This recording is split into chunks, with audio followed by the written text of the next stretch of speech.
उमापतिं च गङ्गातटस्थितगजेन्द्रवक्त्रं गङ्गाप्रवाहोत्करकुण्डलाढ्यं वन्दे शिवं शङ्करमीश गङ्गातटिवेणुनिनादहृष्टं गङ्गातटो योगिजनसुपूज्यं गङ्गाजले पादयुगं प्रक्षाल्य वन्दे शिवं शङ्करमीशमीडे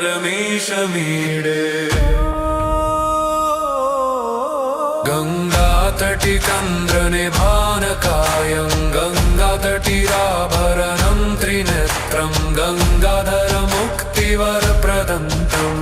वन्दे शिवं शङ्करमीशं गङ्गाप्रवाहम्बुनिनादहृष्टं गङ्गाधरं नीलकण्ठं दयाघ्नं गङ्गासरिभूषणहाररित्यं वन्दे शिवं शङ्करमीशमीडे गङ्गासरिद्वारिधराधिवासं गङ्गायुतं भूतिमयं महेशं गङ्गातटं सम्परिपूरयन्तं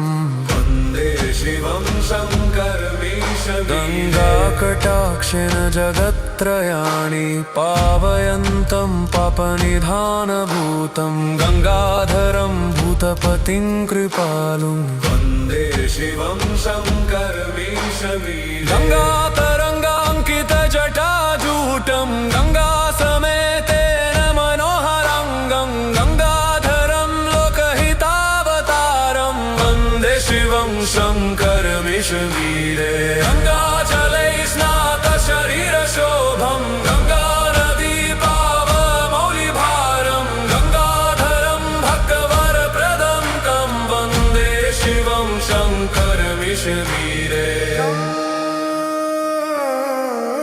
गङ्गाधरं देवमुमापतिं च गङ्गातटस्थितगजेन्द्रवक्त्रं गङ्गाप्रवाहोत्करकुण्डलाढ्यं वन्दे शिवं शङ्करमीश गङ्गातटिवेणुनिनादहृष्टं गङ्गातटो योगिजनसुपूज्यं गङ्गाजले पादयुगं प्रक्षाल्य वन्दे शिवं शङ्करमीशमीडे गङ्गातटिकन्द्रनिभानकायं गङ्गातटिराभरणं त्रिनेत्रं गङ्गाधरमुक्तिवरप्रदन्तं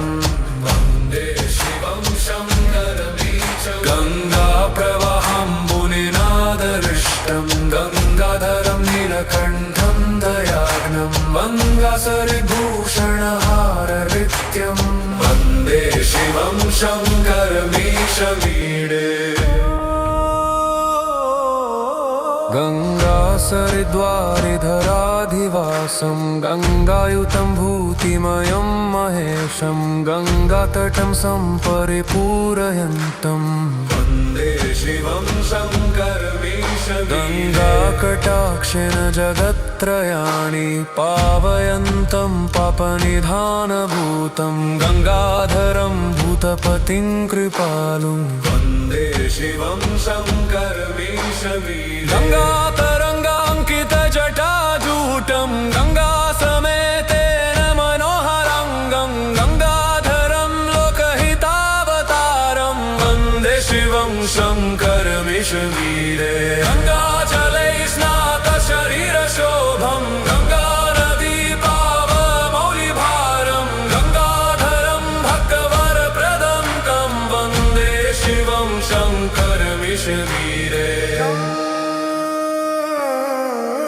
गङ्गाधरं देवमुमापतिं च गङ्गातटस्थितगजेन्द्रवक्त्रं गङ्गाप्रवाहोत्करकुण्डलाढ्यं वन्दे शिवं शङ्करमीश गङ्गातटिवेणुनिनादहृष्टं गङ्गातटो योगिजनसुपूज्यं गङ्गाजले पादयुगं प्रक्षाल्य वन्दे शिवं शङ्करमीशमीडे गङ्गातटिकन्द्रनिभानकायं गङ्गातटिराभरणं त्रिनेत्रं गङ्गाधरमुक्तिवरप्रदन्तं वन्दे शिवं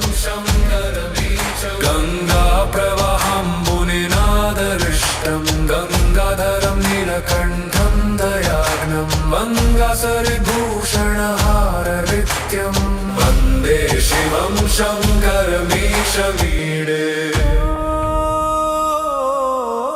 गङ्गासरिद्वारिधराधिवासं गङ्गायुतं भूतिमयं महेशं गङ्गातटं सम्परिपूरयन्तं वन्दे शिवं शङ्करमीशमीडे गङ्गाकटाक्षेण जगत्त्रयाणि पावयन्तं पापनिधानभूतं गङ्गाधरं भूतपतिं कृपालुं वन्दे शिवं शङ्करमीशमीडे गङ्गातरङ्गाङ्कितजटाजूटं गङ्गासमेतेन मनोहराङ्गं गङ्गाधरं लोकहितावतारं वन्दे शिवं शङ्करमीशमीडे गङ्गाजलै स्नातशरीरशोभं गङ्गानदीपावमौलिभारं गङ्गाधरं भक्तवरप्रदं तं वन्दे शिवं शङ्करमीशमीडे गङ्गाधरं देवमुमापतिं च गङ्गातटस्थितगजेन्द्रवक्त्रं गङ्गाप्रवाहोत्करकुण्डलाढ्यं वन्दे शिवं शङ्करमीशमीडे गङ्गातटिवेणुनिनादहृष्टं गङ्गातटो योगिजनसुपूज्यं गङ्गाजलपादयुगं प्रक्षाल्य वन्दे शिवं शङ्करमीशमीडे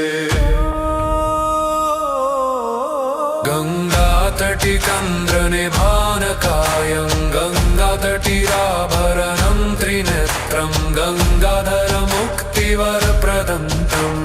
वन्दे शिवं शङ्करमीशमीडे गङ्गाप्रवाहम्बुनिनादहृष्टं गङ्गाधरं नीलकण्ठं दयाघ्नं गङ्गासरिभूषणहाररित्यं वन्दे शिवं शङ्करमीशमीडे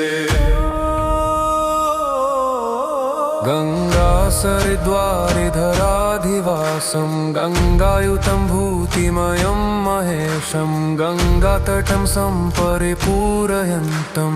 वन्दे शिवं शङ्करमीशमीडे गङ्गाकटाक्षेण जगत्त्रयाणि पावयन्तं पापनिधानभूतं गङ्गाधरं भूतपतिं कृपालुं वन्दे शिवं शङ्करमीशमीडे गङ्गातरङ्गाङ्कितजटाजूटं गङ्गासमेतेन मनोहराङ्गं गङ्गाधरं लोकहितावतारं वन्दे शिवं शङ्करमीशमीडे गङ्गाजलै स्नातशरीरशोभं गङ्गानदीपावमौलिभारं गङ्गाधरं भक्तवरप्रदं तं वन्दे शिवं शङ्करमीशमीडे गङ्गाधरं देवमुमापतिं च गङ्गातटस्थितगजेन्द्रवक्त्रं गङ्गाप्रवाहोत्करकुण्डलाढ्यं वन्दे शिवं शङ्करमीशमीडे गङ्गातटिवेणुनिनादहृष्टं गङ्गातटो योगिजनसुपूज्यं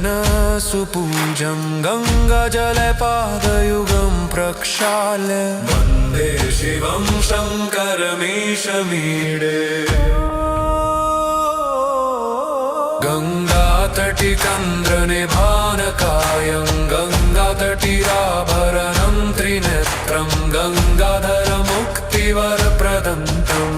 वन्दे शिवं शङ्करमीशमीडे गङ्गाप्रवाहम्बुनिनादहृष्टं गङ्गाधरं नीलकण्ठं दयाघ्नं गङ्गासरिभूषणहाररित्यं वन्दे शिवं शङ्करमीशमीडे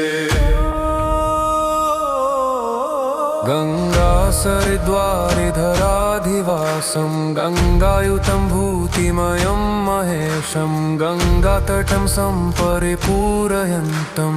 वन्दे शिवं शङ्करमीशमीडे गङ्गाकटाक्षेण जगत्त्रयाणि पावयन्तं पापनिधानभूतं गङ्गाधरं भूतपतिं कृपालुं वन्दे शिवं शङ्करमीशमीडे गङ्गातरङ्गाङ्कितजटाजूटं गङ्गासमेतेन मनोहरङ्गं गङ्गाधरं लोकहितावतारं वन्दे शिवं शङ्करमिषवीरे गङ्गाजलै स्नातशरीरशोभं गङ्गानदी पावमौलिभारं गङ्गाधरं भक्तवरप्रदं तं वन्दे शिवं शङ्करमिषवीरे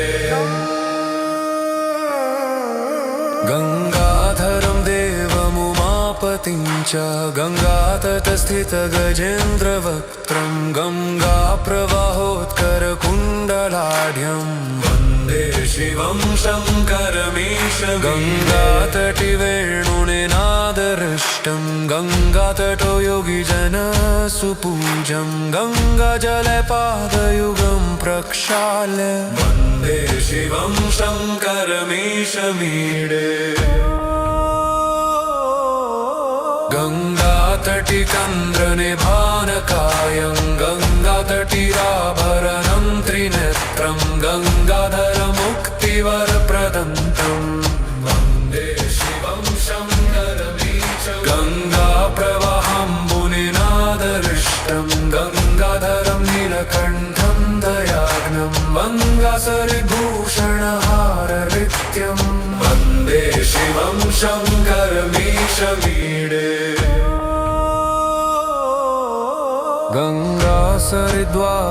गङ्गासरिद्वारिधराधिवासं गङ्गायुतं भूतिमयं महेशं गङ्गातटं सम्परिपूरयन्तं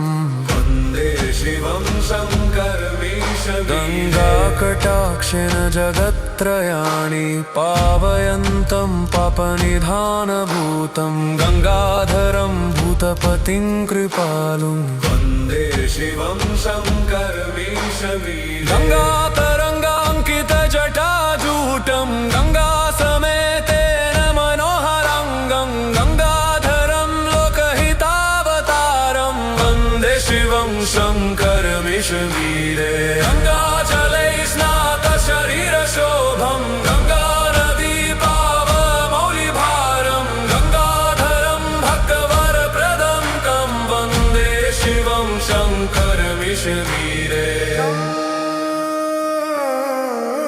गङ्गाधरं देवमुमापतिं च गङ्गातटस्थितगजेन्द्रवक्त्रं गङ्गाप्रवाहोत्करकुण्डलाढ्यं वन्दे शिवं शङ्करमीशं गङ्गातटिवेणुनिनादहृष्टं गङ्गातटो योगिजनसुपूज्यं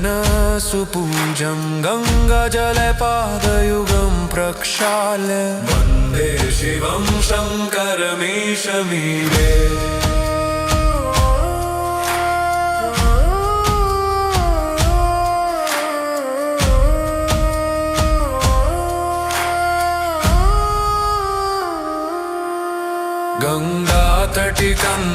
गङ्गातटिकन्द्रनिभानकायं गङ्गातटिराभरणं त्रिनेत्रं गङ्गाधरमुक्तिवरप्रदं तं वन्दे शिवं शङ्करमीशं गङ्गाप्रवाहम्बुनिनादहृष्टं गङ्गाधरं नीलकण्ठं दयाघ्नं गङ्गासरिभूषणहाररित्यं वन्दे शिवं शङ्करमीशमीडे गङ्गासरिद्वारिधराधिवासं गङ्गायुतं भूतिमयं महेशं गङ्गातटं सम्परिपूरयन्तं वन्दे शिवं शङ्करमिषमीरे गङ्गाकटाक्षेण जगत्त्रयाणि पावयन्तं पापनिधानभूतं गङ्गाधरं भूतपतिं कृपालुं वन्दे शिवं शङ्करमिषमीरे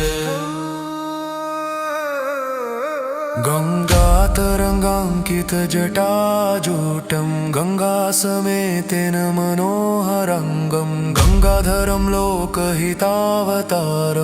वन्दे शिवं शङ्करमीशमीडे